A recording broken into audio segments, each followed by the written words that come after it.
So this is the body of 4 US military personnel that have been lost since this war began.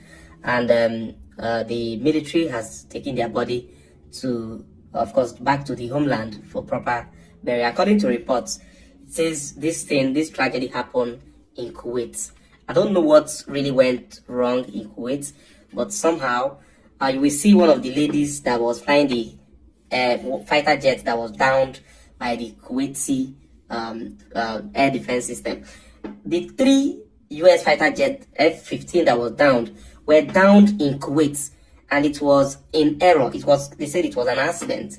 Their military, their air defense mistook them for Iranian drones or something and downed the 3 of them. But thank God none of them was lost. So you will see one of the lady who survived. They were able to rescue the other guy as well.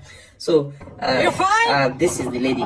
Really? This is the lady. So you need something to help you? No problem, you're safe. You're safe. Everything good? No problem. Thank you for helping us. Everything going perfect? Now you're going to see the other guy also that was also rescued by the Kuwaiti personnel. Okay, here he is. He was also one of the person flying one of the fighter jet that was downed by the Kuwait air defense. So now if you look at this video now, see what this rocket looks like up there. So this video was recorded by a passenger in a passenger aircraft. They saw this thing, the way these rockets, these things are not a joke. Like this is how far these things travel to get to the country. I wonder what directs them, what guides their movements, how they manage to know their target, where they are heading to. Technology has gone really far.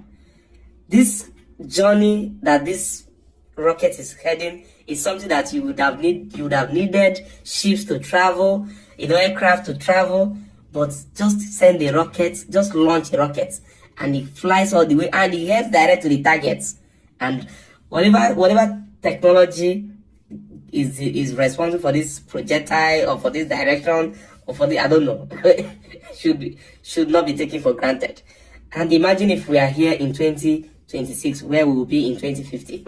So another thing is that the US has unleashed some of their major capacity. You can see the B-2 Spirit was fully deployed with 2,000 payloads of bombs. That was what was used to also, penetrate into the bunkers and some of the hardened storage of ballistic missile production facilities and nuclear enrichment sites in Iran.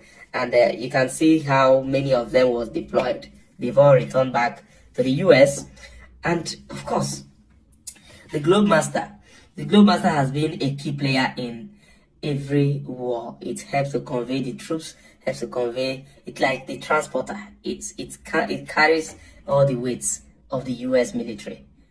It and the aircraft carrier is the real deal. Is one of the reasons why the US is feared. And they've been major players. They deliver.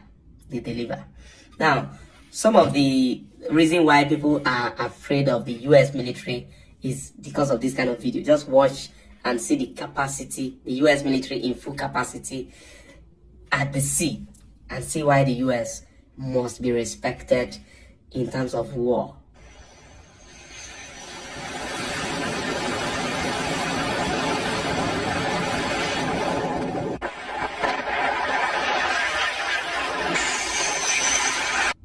For 47 years, the US has ignored a lot of nonsense from Iran.